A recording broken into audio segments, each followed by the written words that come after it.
नमस्कार दोस्तों, BR07 news में आप सभी का बहुत बहुत स्वागत है।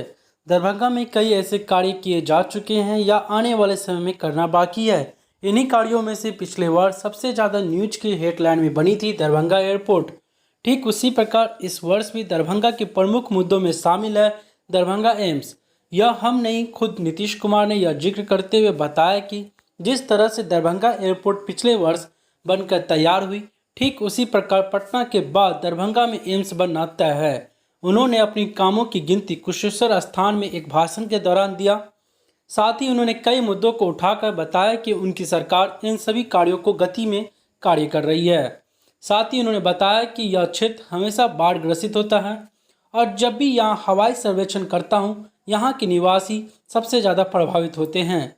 लेकिन इन सभी पर कार्य चल रही है। हमारी यही कोशिश रहती है कि आने वाले दिनों में जब भी बाढ़ आए तो बहुत ही कम क्षति हो।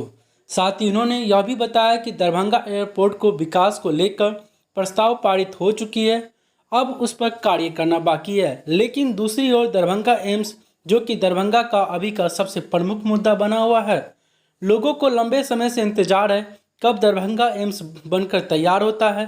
तो दोस्तों, देखने वाली बात होगी, नीतीश कुमार अपने भाषण में लगातार यह बातों को जोड़ रहे हैं, दरभंगा एयरपोर्ट और दरभंगा एम्स। तो दोस्तों, आप इसके बारे में क्या सोचते हैं? क्या आप नीतीश कुमार की बातों से इत्तेफाक रखते हैं या आपकी नज़रिया क्या है? आप हमें कमेंट्स में ज़रूर बताएं। धन्यवाद।